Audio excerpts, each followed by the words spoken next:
What's up guys, welcome to our tutorial for the month of August. In this one we're going back to basics. We're going to be talking about lighting fundamentals. So it's been a while since we've talked about basic lighting in one of these videos, and my goal with this video is to help you guys get a firmer grasp on lighting so that going forward you can be more confident with your lighting scenarios in regards to your portrait drawings. Now for the structure of this video, we're going to start off with some points of theory so that you guys understand the terminology I'm using and the things that I'm talking about throughout this tutorial video. The next thing we're going to do is we're going to talk about some methods to practice your understanding of light and shadow, just so you can be a little bit more confident as you apply your rendering to your characters in the future, so that you can avoid that kind of flat and almost monotonous look for your characters. And last but not least, we're going to talk about how you can actually implement some of the things that we learned in this video into your drawings. So without further ado, let's get right into our topic today on lighting fundamentals. I'm actually going to first introduce you guys to some very common terminology that we're going to be using when it comes to describing lighting. So right here on this sphere, what you're going to see is a light side, a shadow side, and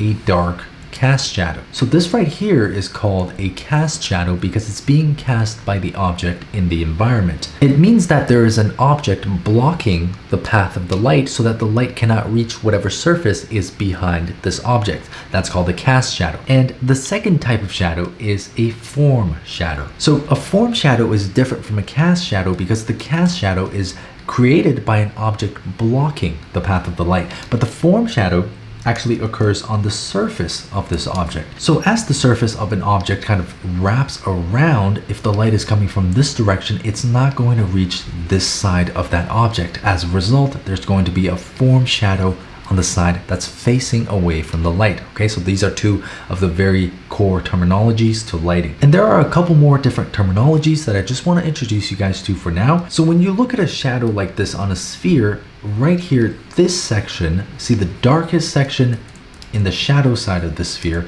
this is called a core shadow. The core shadow occurs when there is a transition from light to dark, and the core shadow refers to the darkest strip along that transition. This side right here we'll just refer to as the side of the light. And if you're paying attention, you're also going to notice that there is a bright spot right down here in the shadow side, right? You can see that bright spot here, here, and here. This bright spot is occurring because the sphere is actually sitting on a bright surface. Now, whenever light hits a bright surface, like the surface that the sphere is sitting on, some of that light is going to bounce back up and hit the underside of the sphere. As a result, you can see some of this light is going to reach the inside and it's going to make that part of the shadow just a little bit brighter. So that is called bounce light. Again, pretty intuitive name, and in here this is where you're going to observe some elements of bounce light. Now if I were to actually make this surface that the sphere is sitting on black, then that means it's going to absorb more of the light, and as a result this bounce light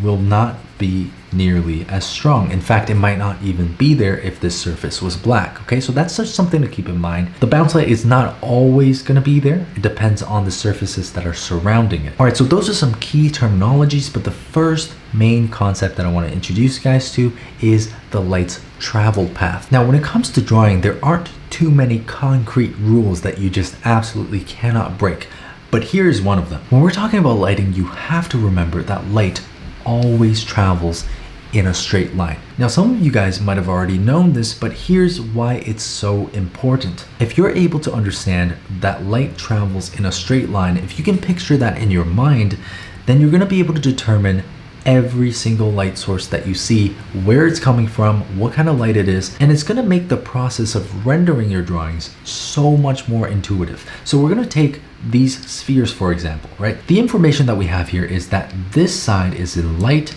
this side is in shadow, and here is the cast shadow. So how do we determine where the light source is coming from? Now, one of the most concrete ways that you can determine this is by pinpointing the tip of this cast shadow and pinpointing the tip of this transition.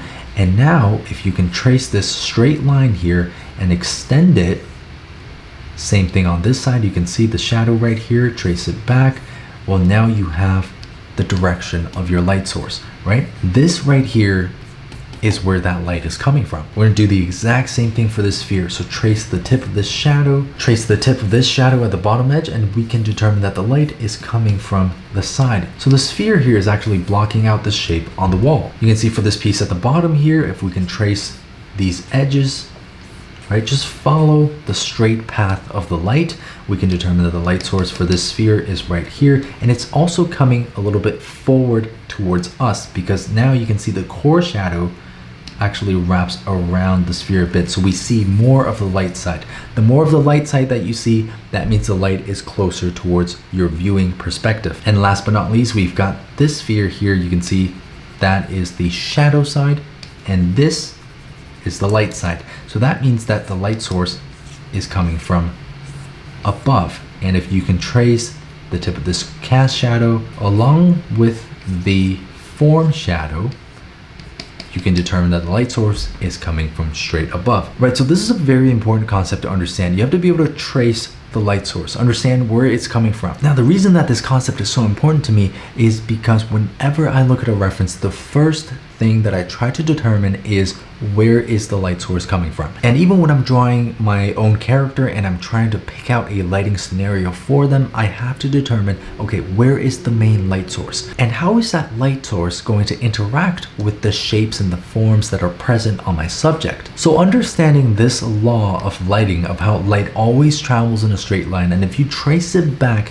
you can find the light source. Understanding this is super, super crucial. And once you have a good grasp on this, it'll make your lighting work a lot more intuitive. So here are some example images that I actually took in real life. So this is under the light of a table lamp. Now I want you to take note of the shape of this container and look at the shape of this shadow, right? So you can kind of trace out the same shape that's being cast onto the surface of the table. Now, if we do the same technique as we've outlined before, trace this light source back, you can determine that the light is coming from that direction, right? You can pinpoint this point right here, trace it back. You see, the lighting is coming from that direction. Let's take this point and this point, trace it back. You can see they all point towards that same light source. Now, one thing that I think is very interesting about this is if you try to now picture yourself as the light source, okay? Try to picture yourself in the light bulb and you're looking at this object. From your perspective, which is the perspective of the light, you're not gonna be able to see any of this cast shadow. So in this image here, you are the light, okay? And you are shining your light onto this object. Everything that you can see on this object is being lit directly by you, and the cast shadow is being blasted onto the surface behind it, which you cannot see. So if you have trouble understanding why the shadow is shaped like this at this angle, just try to put yourself into the perspective of the light and understand that light travels in a completely straight line. So if you're viewing this object from this perspective and you're casting light onto it, it's going to cast a shadow that is shaped like this behind this object. So similarly, if you have a sphere and let's say it's casting a shadow like this, now you can determine the light source is coming from this direction. But if you now take your eye and you place it right here, right at the light source, you're only going to see a sphere that's being lit directly from the front. You're not going to see the whole cast shadow behind it. And this is really just the main concept that I want you guys to keep in mind for now. Light travels in a straight line. As long as you understand where your light source is coming from, you're going to be able to light any object in your scene. So one exercise that I would recommend you guys try out, and one that I like to do, is whenever you look at a reference like one of these, just think to yourself, where is the light source coming from? Are you able to figure out where the light's coming from at first glance, or does it take a little bit of effort? I think the main thing that you want to look for are anchor points. Okay, so for example, in this piece right here, I can tell that the light source is coming from that direction because if we look at the nose, you can see that this nose is casting a shadow onto the face. And now from the shape of this shadow, we can kind of determine that the tip of the nose is here and the tip of the actual nose that's casting the shadow is right there. So tracing back, again, you can see the light's coming from that direction. You can do a very similar thing here with the chin. Now, if you trace this shape of the chin down onto the cast shadow, you can see this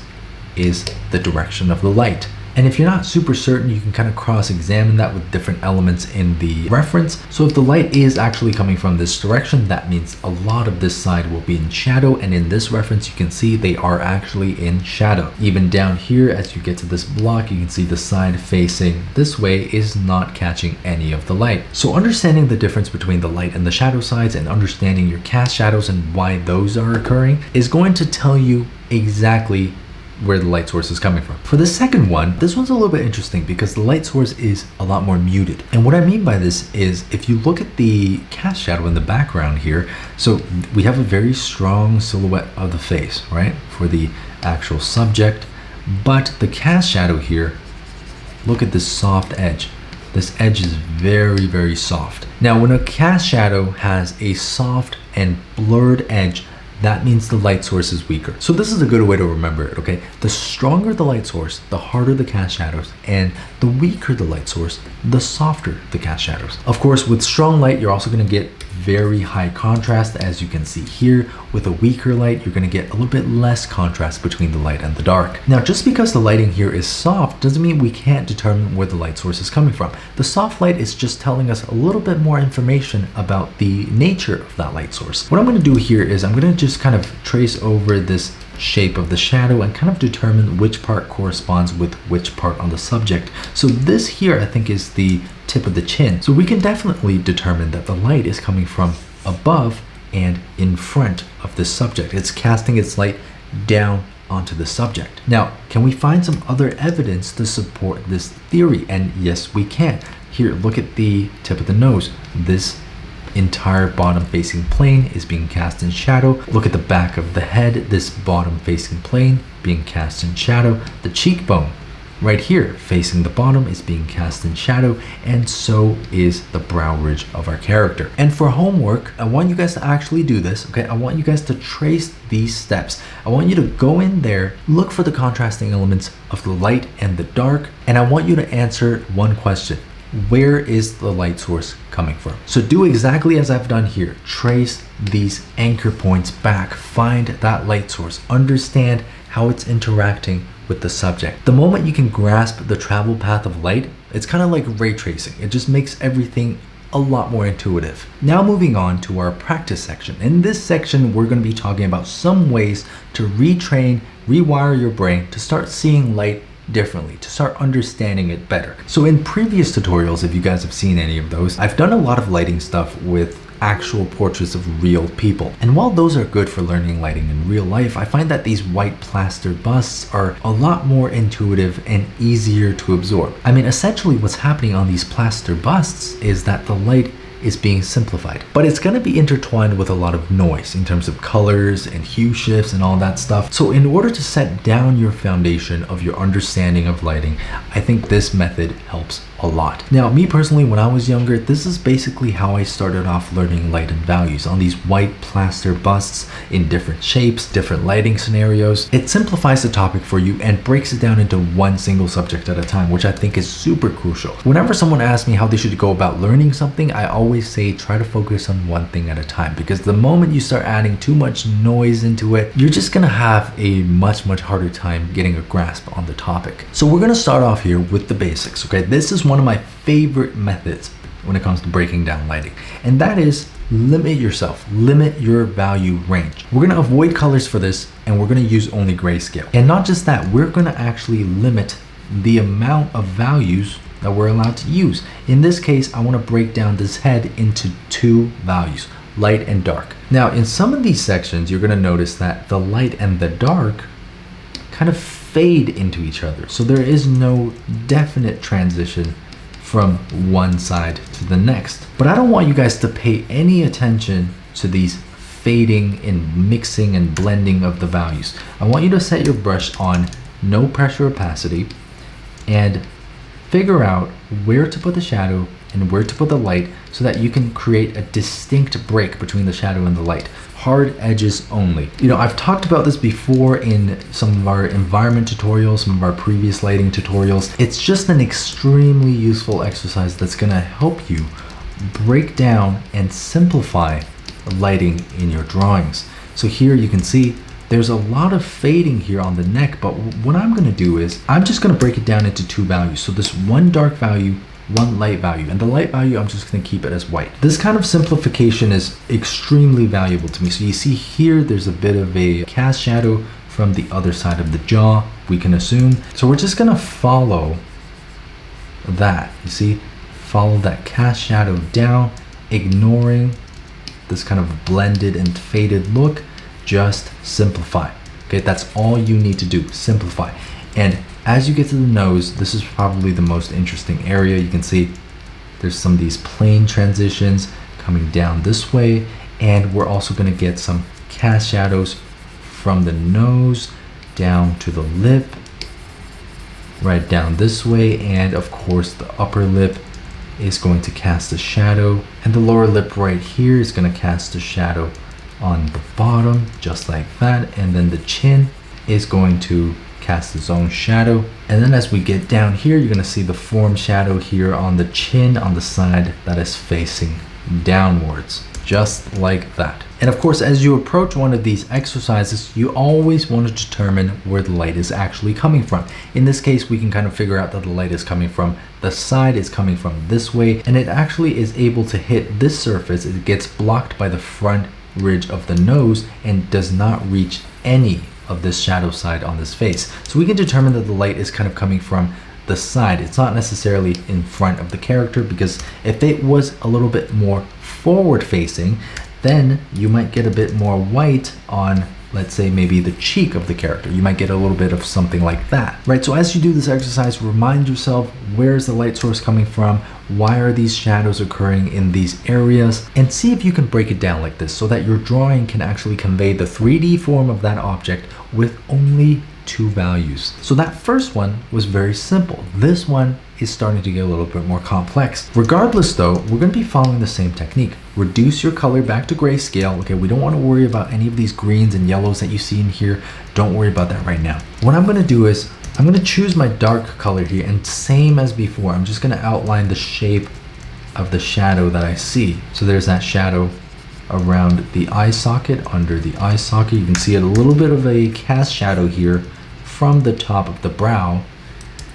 And as you get to the eyeball, most of this is going to be in shadow, a little bit more of a shadow down here as well. And then up on the eyelid, you're going to get a little bit of a light section. Now, by looking at this reference, we can determine that the light source is coming from the side and slightly above. The reason for this being, this entire right side of the head is not being hit by the light. And we know that light travels in a straight line. So if the light is unable to reach this side, that means it has to be towards the other side of the face. And look at some of the anchor points, such as the side of the nose here. You can see it's casting a shadow down this way. So that means the light is slightly above. If the light were to be below, then you would actually get a lighter surface on the bottom side of the nose. So having determined where the light source is, everything's going to become a little bit more intuitive for you. Okay, just observe how that light source from this direction is interacting with the surfaces on our subject. So you see there's a bit of cast shadow right under that nostril there, just like that. Now I'm going to come down here to the upper lip, and of course you don't have to get it perfect first go. You can always use your eraser and kind of erase back into some of these elements. The goal here is to simplify as much as you can, right? So we're just breaking this down into two different values, and that's it. We're only going to use two values, nothing more. I really love this exercise. It just forces you to kind of start thinking in a simplified way. It forces you to really break down the light and the shadow side, and it makes this entire drawing process actually feel a lot more tangible because you're actually working with just two big shapes. There's no blending to save you here. Now you're gonna notice there's a lot of ambient light elements in this side of the face that I'm just completely ignoring. Again, this is because we're using two values, so there's only so much detail we can add. The goal here is to essentially just say as much as you can with as little as you can. And the reason that I want you guys to practice this exercise is because I want you to get into the habit of working from big down to small. Okay, I know I always talk about this in all of my videos. You gotta work from big to small. When you start off a drawing, if you immediately start worrying about all the small details, all the small color transitions, all of the small blending and fading elements, that's the moment you lose your way. You have to really lay down these foundations first so that you know where to go later on as you start working smaller and smaller. Now you see we've got a pretty good read on the structure of the head here. I'm just adding some cast shadow here down for the neck, just like so. I'm going to add a little bit more shadow into the ear right there, just like that. And you guys see there's our version of this bust. Very, very simplified, but this is absolutely crucial in getting yourself to understand the importance of working from big to small and breaking down and just simplifying these more complex elements that you might find in a reference. Again, you know, determining the light source, figuring out the light and the shadow, categorizing each thing, just making things a little bit more intuitive and easy to understand and approach for yourself. And just to show you guys the progression of this exercise, the last example is going to be a smooth bust. So this one's all blended out, it's soft, it's carved very intricately, but we're still going to approach it with the same technique that we've outlined before. So the first thing, of course, is you want to determine where the light source is coming from. So look at some of these anchor points here. There's a cast shadow at the bottom of the nose. There's a cast shadow being formed from this brow ridge right here. There's cast shadow being formed from the shape of this hair, and there's also a cast shadow from the shape of the jaw. So with these elements in mind, we can kind of determine that the light is in front of our subject, of course, and it's also above and to the side. So this entire side of the face is not being lit, and the shadows are going to occur on the elements that are facing downwards on the subject. With that in mind, we're going to now try to simplify all these shadows that you're going to see on our subject. So here, you're going to see a cast shadow being formed on the forehead of our character from this kind of protruding hair. Now you're going to get more, and you can see on this side you're going to get some form shadow on the hair because some of these surfaces are facing downwards and thus facing away from the light. Right, so some of these form shadows, you don't need to get into the nitty-gritty, you just want to get the idea of it across, of course. Our goal is not to add detail, but our goal is to figure out the lighting scenario. Again, say as much as you can with as little as you can. I'm going to come around to this side, again adding some of this shadow element right here. And as you go along, you can use the eraser and kind of chip back into some of these shapes just to sharpen them up a bit. But of course, if you are using the eraser, make sure that you are turning off your pressure opacity so that you don't give yourself any fading elements in terms of the rendering. And we're going to get some shadow in the ear right there. So you can see we're starting to get a sense of how this shadow and light scenario is supposed to work. Right, so very, very simple so far. Now I'm going to come down here to the jaw and add this big form shadow right here along with the cast shadow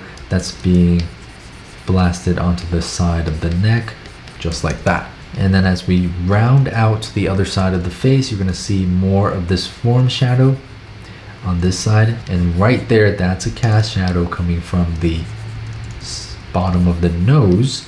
And on the other side of the face, of course, it's going to be entirely cast in shadow. So just like that. And right up here, you're going to see shadow underneath the brow ridge, again indicating that the light source is coming from above, and a little bit of shadow underneath the eyebrow right there. Of course, we can take our eraser tool, kind of come back into the eye and add a little bit more detail here. Now you guys might be very tempted to soften this up, you know, it's very easy to just want to blend that out, but we're going to try to avoid that. Of course, you can do that to your own portraits as you finish up this process, but the reason that I would try to avoid doing that right now is I want you to be able to capture the essence of a lighting scenario without using any blending or any change in values. Here I'm just erasing some of the silhouette into this cast shadow along the face, and we're going to get some more shadow along the chin here on this side of the shoulder, and a little bit more shadow on the far side of the face in terms of the hair. So just give it a little bit more form, like so. Now I'm going to come down to this side, add a little bit more form to the back of the head, just like that, and there we go. There is our portrait done with only two values, a white and a gray. That's all you need to capture the likeness of this portrait. Now, I can turn off the line art layer and you can still see the face. This kind of effect is exactly what we're looking for here. You want to be able to turn off the line art and still determine what kind of shape it's supposed to be. Now, another reason I love this exercise is it's a fantastic jumping off point into other things that you can do with this drawing. So just to show you guys some examples of the things that you can actually do with this, if you want, you can start a new layer. You can actually try to color it, okay? Let's say I want to add a skin tone to this character. Now I'm going to color the entire shape this color, and what I'm going to do is I'm going to take the original layer, set it to multiply, and now you've got a face that you can actually render out. So now I'm going to take a warmer tone for the skin, and we can set our pressure opacity on, and I can add some hue variations in the skin, and you can see this translates over to the drawing that we made above. We can vary the hue a little bit, maybe make this portion of the face cooler, right? Just like that. You can see this all translates into the shadow above because we've made this a multiply layer. And if you want, you can change the hue, change the saturation, and if you want, you can change the opacity, make it stronger, make it weaker, depending on the art style that you're going for. Now with a drawing like this, as you fade this value range out a bit, you can see it almost starts to look like a concept art piece, maybe something a little bit more anime style. So there's a lot that you can do with this. Now I'm going to just get rid of this layer and set this layer to the original color and set it to normal. And I'm going to start a clipping mask layer just on top of it. Now you can actually push this study further if you want. You can take the colors that you see in the ambient lighting. You can take the colors that you see here in terms of the ambient light in the environment that you're going to find in the shadow side of the face. You can add some of these elements into this portrait. And using a round brush, a very simple round brush, no texture or anything like that, just with pressure opacity, you can see you can chisel out some of these planes and add more three-dimensional form to your subject. Again, this is just essentially completing your study off of a very solid foundation. So here you can see there are some brighter planes right there along the side of the jaw, a little bit on the front of the neck and down there as well. So taking these elements, adding a clipping mask, you can see I'm doing this study and just adding a little bit more detail to it. So for example, here, side of the nose, just like that. Maybe a little bit of bounce light on the bottom side of this brow, like so. You're gonna see a little bit more bounce light here as well as right there. And coming over to this side, maybe a little bit of a lighter tone underneath that cheekbone, and right over to this side, a fading kind of transition from the bottom to the top. And there you go. I mean, now you can add even more detail than this. You can change the color of this lighter side, right? To add more detail here to the cheek, add a little bit more detail right here. Again, remember what I've talked about when it comes to working from big to small.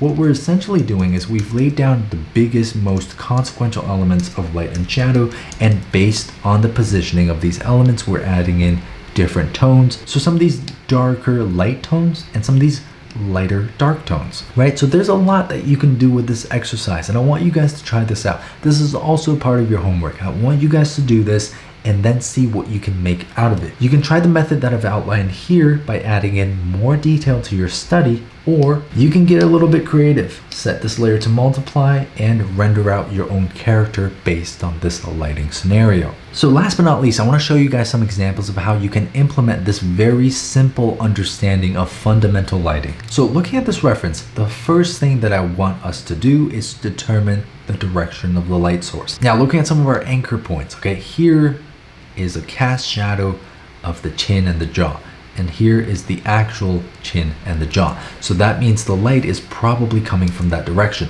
Can we confirm this analysis with maybe the bottom of the nose? Let's see.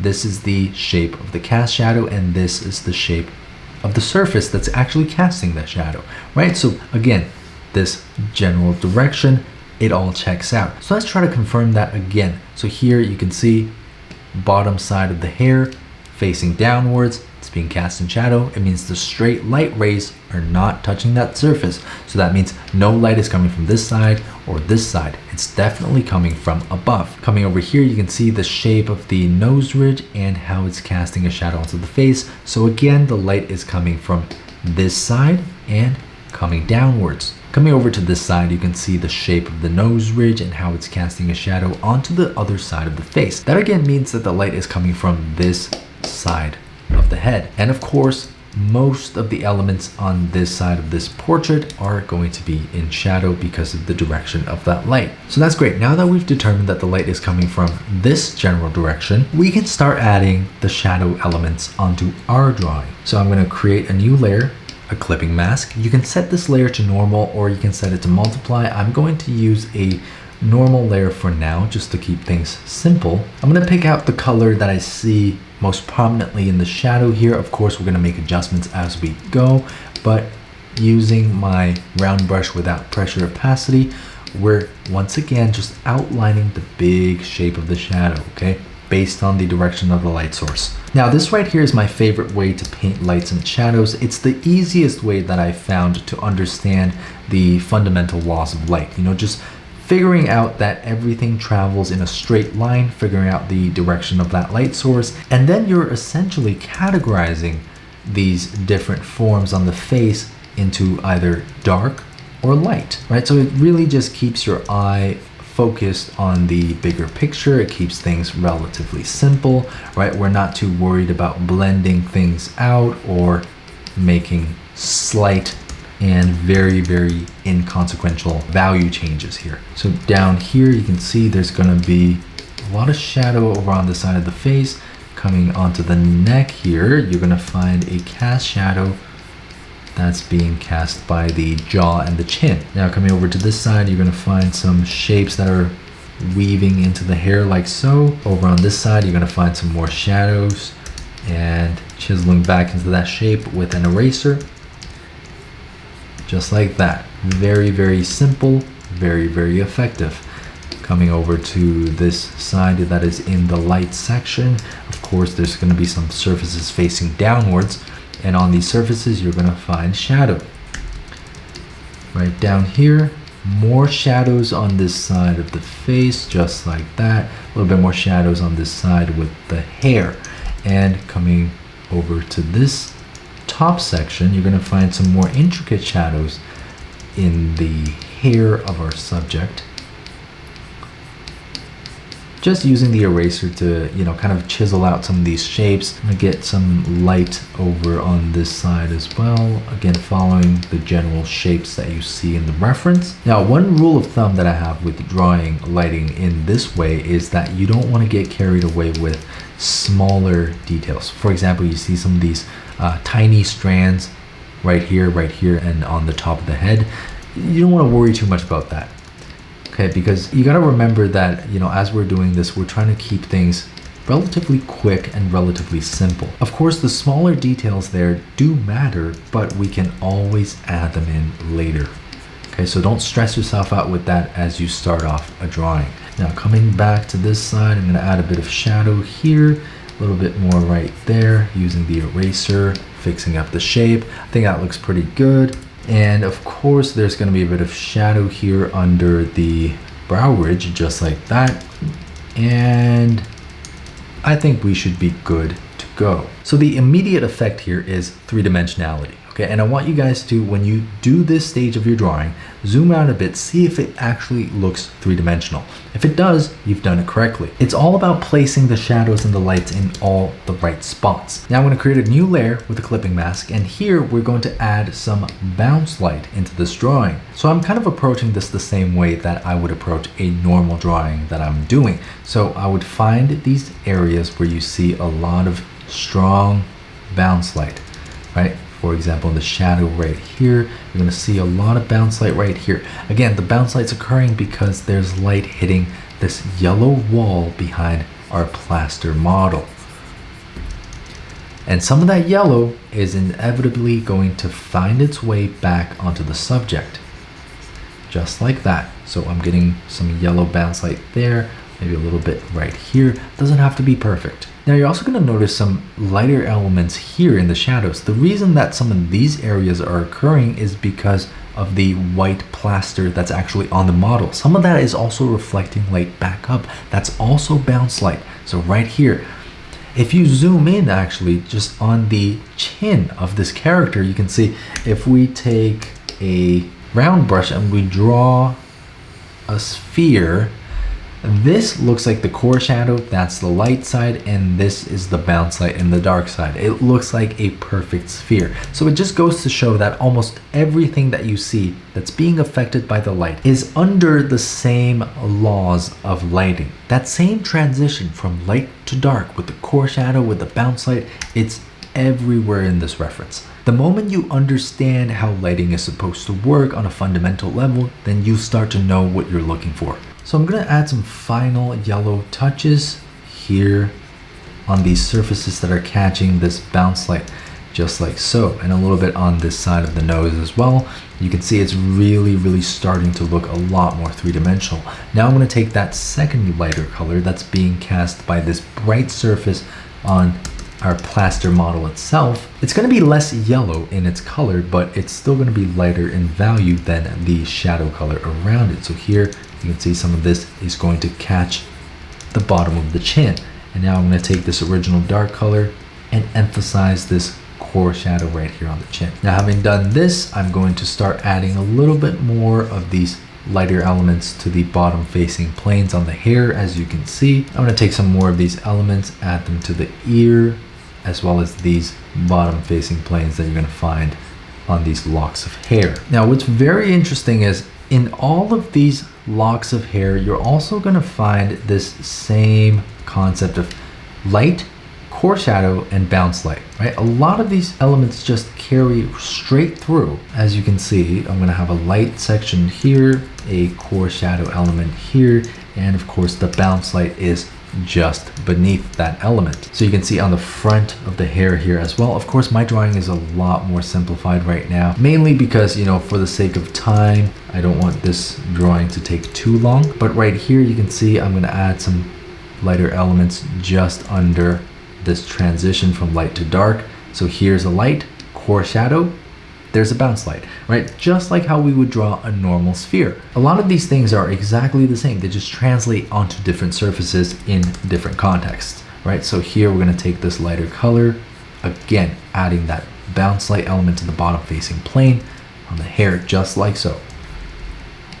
A little bit more here, just like that. You can see there's the bounce light, and zooming out, look how three-dimensional this portrait looks. So taking a little bit more of this color here, we're going to go underneath the brow ridge, just like that, a little bit under the eye, and here under the brow as well. Having done this, now you can choose to blend if you want. I'm still not going to blend because I want to keep this relatively clear and readable for you guys. So I'm going to try not to blend too much for this tutorial. But you can choose to blend depending on your own personal style. Now, once you're confident with this, you can even go over to the light side and add an even lighter element, which is going to be our highlight element here onto this side of the nose. You're going to see some of it on the top of the forehead as well, just areas that are catching more of the direct light.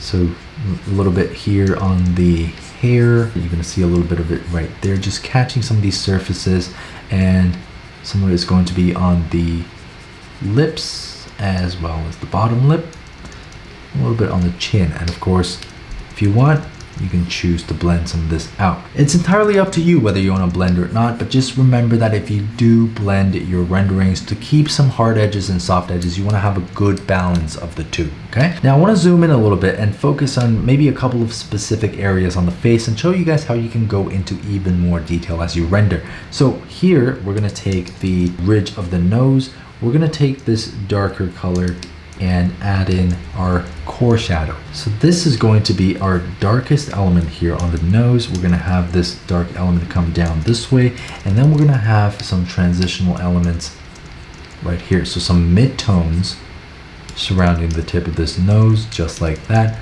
And then we're going to take this similar tone into the shadow. This is essentially where the light bounces back up as it hits this surface right here. So this is going to come back up and it's going to light up some of the bottom facing planes of the nose. It's very, very interesting stuff. And then again, you can take this darker color, chisel out the nostril a little bit, and right here we're just going to add some darker color onto the other side of the nose ridge. It's going to be in shadow, just like that. Using our blend tool, we can kind of transition some of these into softer edges. As we zoom in here, you're going to see a little bit more of that dark tone in the nostril, and then look at how the light, this very, very bright highlight color, kind of chips back up into this shadow shape, just like that.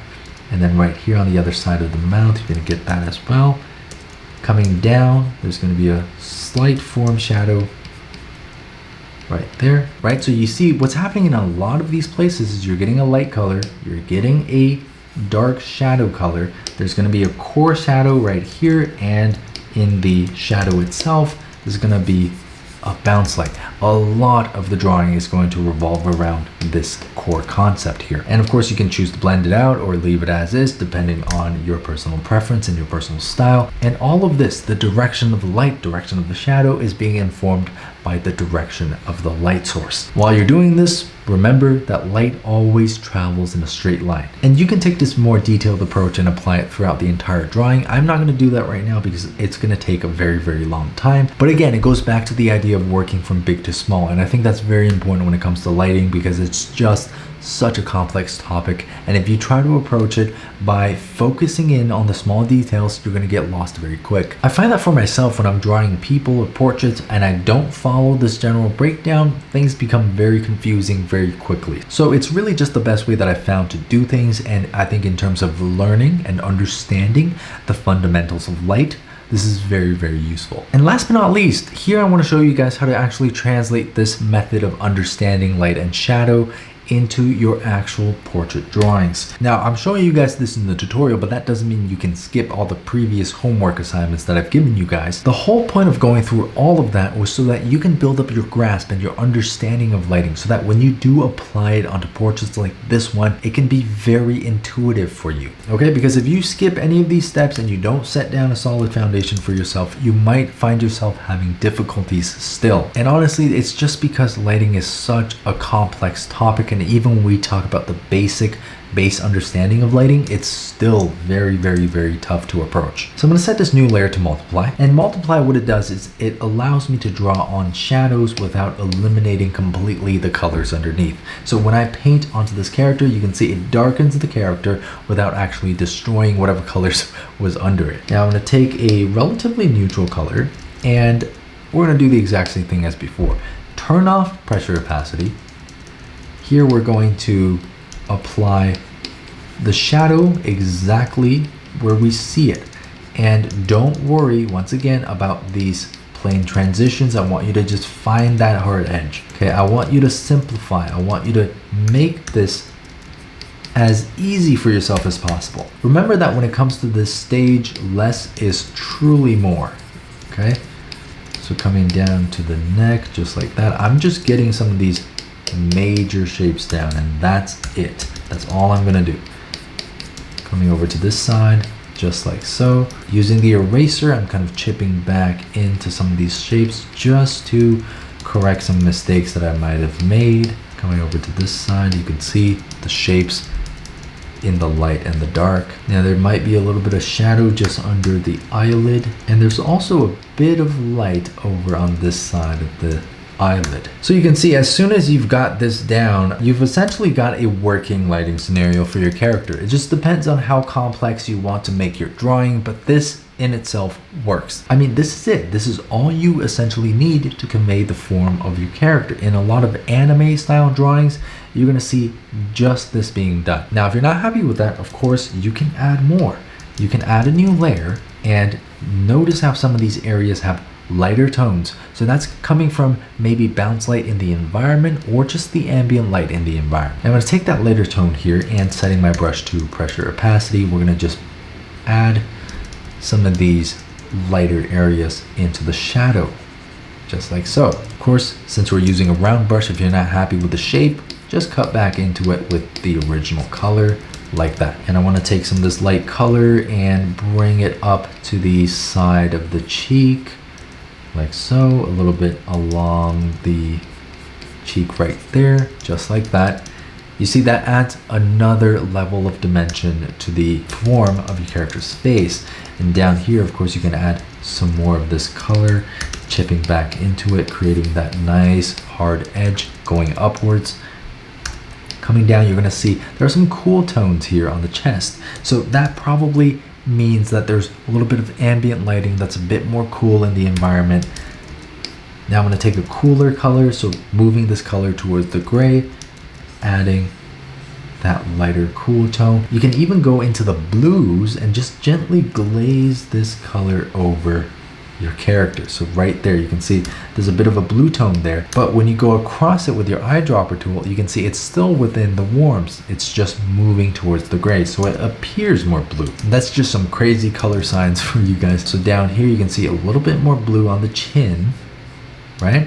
And a little bit more along the mouth. So we can assume that that's coming from an ambient light source in her environment. So just like that right there, adding a little bit more variation. And notice how throughout this entire time, we're not doing very tiny details, right? We're working from the big down to the medium, and then we're gonna work our way down into the small. So in this case, you know, what's the darkest element? Probably these areas in the drawing. Now some of that darkness is also going to bleed onto the skin. As that hair makes contact with the skin, it's going to block out any path for light. So we're going to take a soft airbrush and add on a darker color right there, chipping back into it a little bit, taking that dark color and adding a little bit of it right there as well along the edge of the hairline, just like so. Now, of course, you can take that same dark color and add it to the darkest elements that you see in the drawing. For example, the nostrils and perhaps the folds in the eyes and maybe some of these shadow elements underneath the eyelids.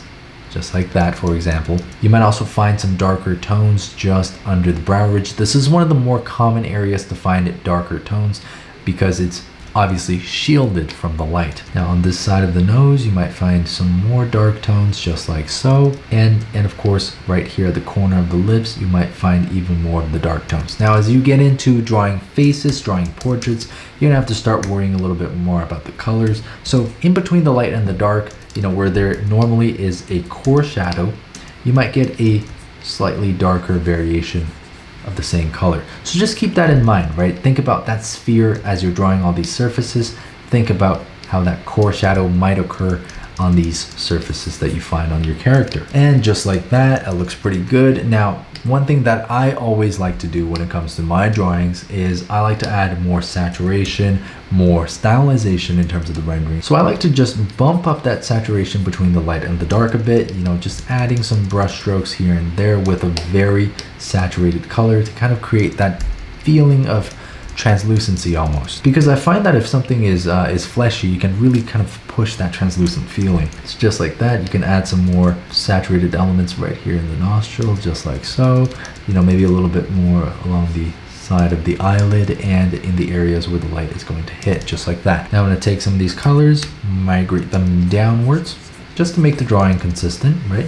Some more colors here and right there. And there you go. I mean, that's really all you need to do to create a very, very compelling render of light and shadow contrasting each other. Now, for the light side, if you want to, you can actually incorporate the element of highlights, right? Switching our color to a little bit more yellowish and bringing the value up a bit. I'm going to take a sharper brush and coming in here, we're going to follow the shape of these highlights, right? So you can add the highlight on the lips if you want. You can add some of this highlight on the side of the face, a little bit more brighter elements right here and right there on the eyelid and a little bit on the forehead, just like that. So you can do that if you want, but again, not necessary. Just depends on how much detail you want to add to your drawing. So just like that, that's the before and that's the after. A little bit more stylistic, a little bit more details, but you get the point. So I want you guys to remember that all of this is made possible by understanding this, right? By breaking down the light and the shadow, two big shapes, working from big down to small, understanding your values, right? And most importantly, understanding where that light source is coming from, how it's interacting with the forms on your subject. When you start to understand that light always travels in a straight line and everything is basically just ray tracing, then it becomes so much more intuitive for you. So that pretty much wraps up our light fundamentals tutorial. In this one, we covered basic lighting, how it works, how you can practice it, and how you can implement it into your drawings. I really hope this video has given you a better understanding of how light works and how you can practice and implement it into your drawings. And I also want you guys to remember that you don't just watch these lessons and magically get better. You have to actually put some of these lessons into practice. So make sure to go back through some of these examples. I'm going to give you guys a pack of references that you can use. You can also go on Pinterest and find similar ones, but absolutely make sure that you're practicing some of the things that you've seen in this video. I know it's homework. I know nobody likes homework, but you're going to be very thankful for all that homework when you can start rendering portraits very easily and intuitively in the future. So with all that being said, I want to thank you guys once again for all of your support here on Patreon. I couldn't do any of this without you guys, so truly appreciate it. And let me know in the comments down below how you guys found this video, and be sure to share your progress with us in our Discord server. And I'll see you guys on the next tutorial.